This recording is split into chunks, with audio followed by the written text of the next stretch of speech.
வணக்கம்.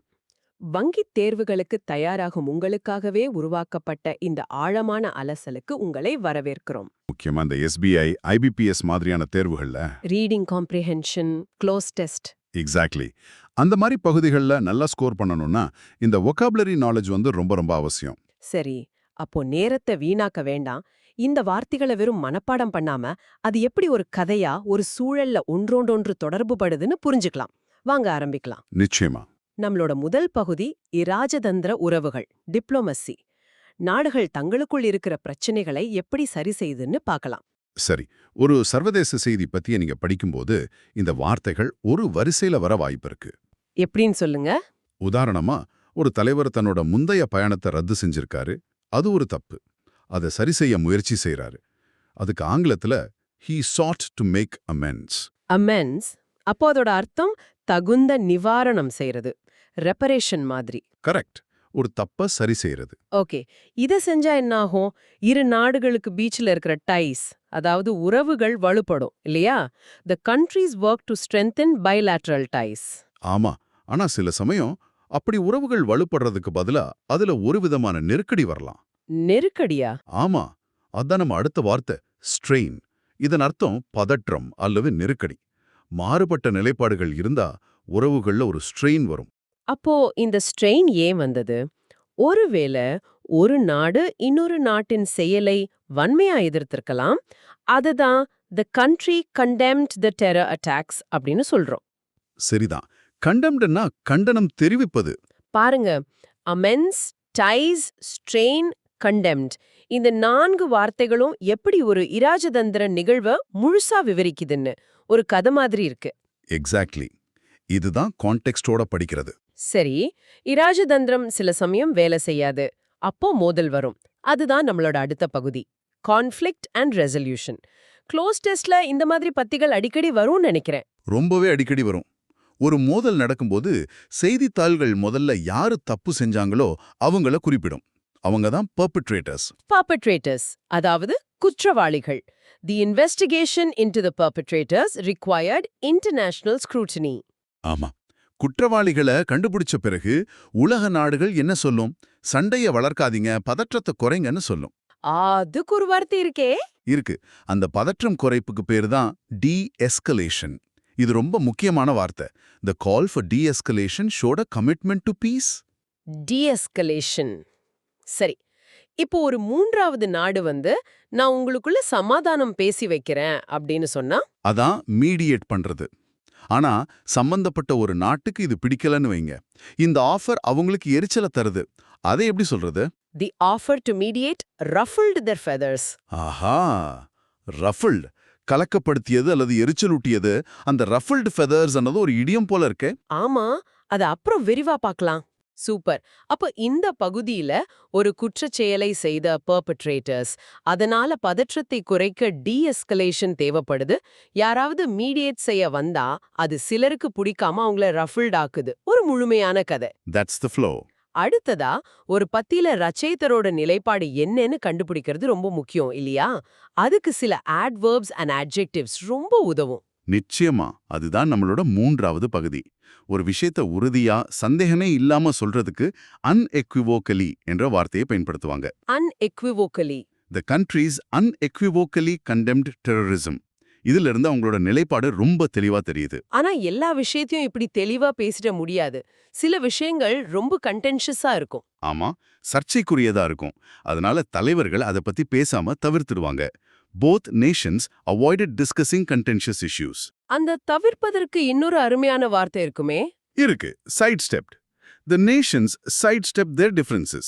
அதாவது தங்களுக்குள்ள வேறுபாடுகளை ஹாபிலியா தவிர்த்து விட்டார்கள். அப்போ எதை பத்தி தான் பேசுவாங்க? அவங்க மல்டிலேட்ரல் ட்ரேட் அக்ரிமெண்ட்ஸ், அதாவது பலதரப்பட்ட வர்த்தக ஒப்பந்தங்கள் பத்தி பேசலாம். ஓகே, பல நாடுகள் சம்பந்தப்பட்டது. பாருங்க, ஒரு ஆசிரியர் தன்னோட கருத்தை அன்ஆம்பிகுவஸா சொல்றாரா இல்ல ஒரு கண்டென்ஷியஸ் விஷயத்தை சைட் ஸ்டெப் பண்றாரான்னு புரிஞ்சுக்க இந்த வார்த்தைகள் உதவுது. பெர்ஃபெக்ட். இதுதான் ரீடிங் காம்ப்ரிஹென்ஷனுக்கு தேவையான ஸ்கில். ஓகே, இப்போ பேச்சுவார்த்தைகள் நடக்கும்போது என்ன மாதிரியான உணர்வுகள் வெளிப்படும்? அது சம்பந்தமான வார்த்தைகளை பார்க்கலாம். ஒரு வர்த்தக ஒப்பந்தம் சரியா கையாளப்படலைனா அது பேட்லி நெகோஷியேட்டட் அப்படின்னு விமர்சிப்பாங்க. நெகோசியேட்டட் பேச்சுவார்த்தை நடத்தப்பட்டது. ஆமா, அப்படி ஒரு விமர்சனம் வரும்போது சிலருக்கு கோபம் வரும். ஒரு அரசியல் தலைவர் இன்னொருத்தர நீங்க அவங்களோட பி டீம் அப்படின்னு சொன்னா அது அவங்களுக்கு மனக்கசப்பை ஏற்படுத்தும். அந்த உணர்வு தான் rankled. The reference to them as B teams rankled with regional leaders. இது வெறும் அன்னாய் பண்றது மட்டும் இல்ல, ஒரு ஆழமான எரிச்சல். சரியா சொன்னீங்க. இந்த மாதிரி சின்ன சின்ன வார்த்தை பிரயோகங்கள் எல்லாம் அவங்களோட கமிட்மெண்ட், அதாவது வாக்குறுதி அல்லது பங்களிப்ப கேள்விக்குள்ளாக்கும். சரிதான். ஒரு தலைவரோட பயணம், அவருடைய கமிட்மெண்ட்டை நினைவூட்டுறதா இருக்கலாம். ஆனா சில சமயம் இந்த கமிட்மெண்ட் உறுதியா இருக்காது. வெறும் பெயரளவுக்கு இருக்கும். அத சொல்லத்தான் மியர்லி என்ற வார்த்தை பயன்படுது. Merely. வெறுமனே. The country merely noted the aspirations rather than extending a firm commitment. ஆமா, அவங்க வெறும் குறித்து கொண்டார்கள், ஆனா உறுதியான வாக்குறுதி தரல.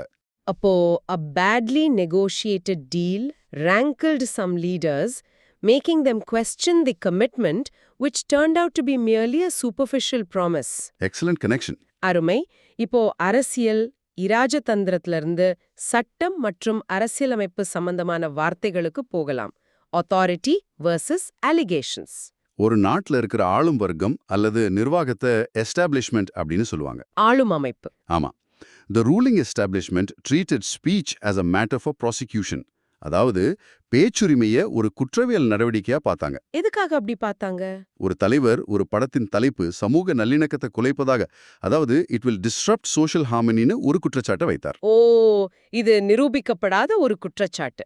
அதனால the leader alleged that the film's title அப்படின்னு சொல்றோம். கரெக்ட். அலெஜ்ட்னா கூறப்பட்டுள்ளது அல்லது குற்றம் சாட்டப்பட்ட. இதனால என்ன ஆகுது? ஒரு கருத்துரிமை சம்பந்தப்பட்ட டிஸ்பியூட், அதாவது சர்ச்சை, ஒரு கிரிமினல் கேஸா மாறுது. ஆமா, இந்த 4 வார்த்தைகளும் எஸ்டாப்ளிஷ்மெண்ட், அலெஜ்ட், டிஸ்ரப்ட், டிஸ்பியூட் ஒரு கருத்துரிமை எப்படி சட்டச்சிக்கலாக மாறுதுங்கிறத விளக்குது. இது அப்படியே நம்மள அடுத்த பகுதிக்கு கூட்டிட்டு போகுது. Force and the constitution. சட்டத்தை எப்படி அமல்படுத்துறாங்க?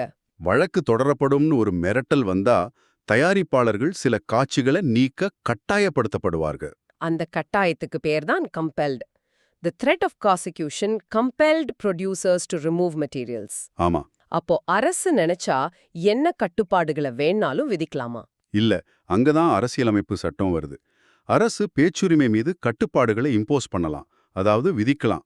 ஆனா அது சட்டத்தில் தெரிவாக enumerated, அதாவது பட்டியலிடப்பட்ட காரணங்களுக்காக மட்டும்தான் இருக்கணும். எக்ஸாக்ட்லி. இந்த enumerated restrictions எங்க இருக்கு? அது நம்ம அரசியலமைப்போட ஆர்டிகிள் 19(2)ல இருக்கு. அது மட்டும் இல்ல, விதிக்கப்படுற கட்டுப்பாடு ப்ரொபோர்ஷனேட்டா இருக்கணும். Proportionate, அதாவது தடுக்க நினைக்கிற தீங்குக்கு விகிதப்படியானதாக இருக்கணும். சின்ன பிரச்சனைக்கு பெரிய தண்டனை கொடுக்க கூடாது. சரியா சொன்னீங்க. சூப்பர். சட்டம் எப்படி செயல்படணும்னு பார்த்தோம். ஆனா நடைமுறையில சமூகத்துல என்ன நடக்குது? இது நம்ம 7வது பகுதி. இங்க கோயர்சிவ் என்ற வார்த்தை ரொம்ப முக்கியம். ஆமா, இது வங்கி தேர்வுகள்ல அடிக்கடி கேக்குற வார்த்தை. ఆమా దీనర్థం వలుకటాయమాగా లేదా బెదిరించి ఒక పనిని చేయించడం. The police case mobilised the coercive machinery of criminal లా. இதுக்கு முன்னாடி பார்த்த கம்பெல்ட் அன்னோதர செயல் வடிவம் மாதிரி இருக்கு. கரெக்ட். உதாரணமா ஒரு நாட்டுக்குள் நடக்கும் இன்ஃபில்ட்ரேட்டிங், அதாவது ஊடுருவல் பற்றிய ஒரு ஆவணப்படத்தை அரசு தடை செய்யுதுன்னு வைங்க. சரி. நம்ம மாதிரி ஒரு டைவர்ஸ், அதாவது பல்வேறுபட்ட சமூகத்துல மக்கள் பல விஷயங்களால புண்பட வாய்ப்பு இருக்கு. உண்மைதான்.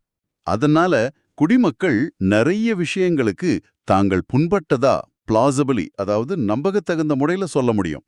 ஆனா அப்படி சொல்றதெல்லாம் சட்ட நடவடிக்கைக்கு ஆதாரமா இருக்க முடியுமா? அதுதான் அடுத்த கேள்வி. லிமிட்ஸ் ஆஃப் எக்ஸ்பிரஷன், கருத்து வெளிப்பாட்டின் எல்லைகள் என்ன? சரி.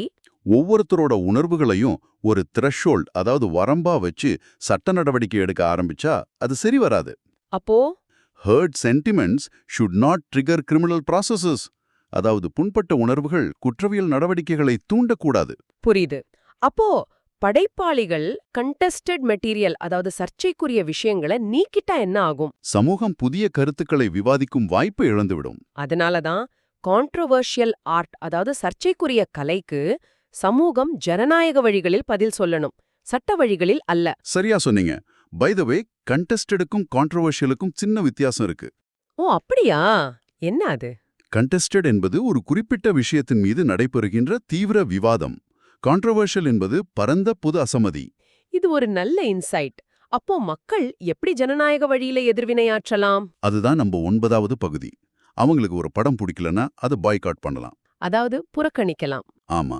இல்லனா அந்த உள்ளடக்கத்தை செட்டாயர், அதாவது நகைச்சுவை விமர்சனம் மூலமா எதிர்கொள்ளலாம்.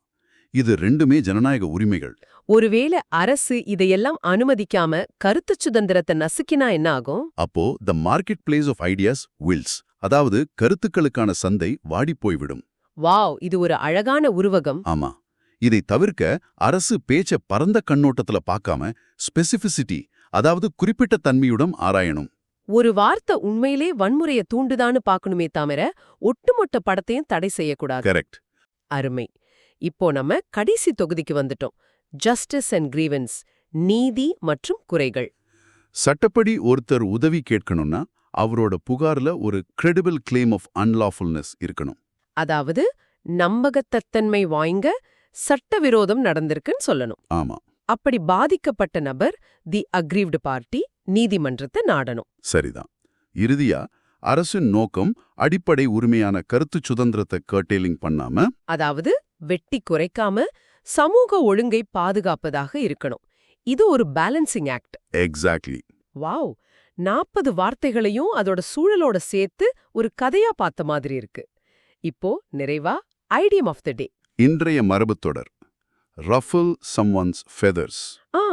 நம்ம ஏற்கனவே ரஃபிள்ட் என்ற வார்த்தையை பார்த்தோம் இல்லையா? அதோட தொடர்புடையது தான் இதுவும். அதேதான். ஒருத்தருக்கு எரிச்சல் ஊட்டுவது அவரோட அமைதியை குலைப்பது. உதாரணத்துக்கு, his blunt remarks during the meeting ruffled several senior executives' feathers. கூட்டத்துல அவர் வெளிப்படையா பேசினது சில பெரிய அதிகாரிகளுக்கு எரிச்சலை உண்டாக்கிடுச்சு. சரியா சொன்னீங்க. இந்த இடியமையும் உங்க வொக்காபுலரி லிஸ்ட்ல சேர்த்துக்கோங்க. அருமை. இன்னைக்கு இராஜதந்திரம், சட்டம், சமூகம்னு பல தலைப்புகள்ல கிட்டத்தட்ட 40க்கும் மேற்பட்ட வார்த்தைகளை ஆழமா அலசிட்டோம். ஒரு விஷயத்தை நினைவுல வச்சுக்கோங்க. Consistent practice with vocabulary and idioms builds not just your word bank but your future. தினமும் தலையங்கங்களை படிக்கும்போது இன்னைக்கு நாம கத்துக்கிட்ட வார்த்தைகள் கண்ணுல படுதான்னு தேடுங்க. அப்படி செய்யும்போது அது உங்க மனசுல ஆழமா பதியும். இது மெயின்ஸ் தேர்வுகள்ல உங்களுக்கு மிகப்பெரிய உதவியா இருக்கும். இந்த அமர்வை முடிக்கிறதுக்கு முன்னாடி உங்களுக்காக ஒரு சின்ன சிந்தனை. இன்னைக்கு நாம விவாதித்த வார்த்தைகள்ல கோர்சிவ் மற்றும் கம்பெல்ட் மாதிரி ஒரே மாதிரி தோற்றமளிக்கும் வார்த்தைகளுக்கு இடையிலான சூக்ஷ்ம வித்தியாசத்தை நீங்க எப்படி குர்த்துஞ்சுக்கோன்னு யோசிச்சு பாருங்க.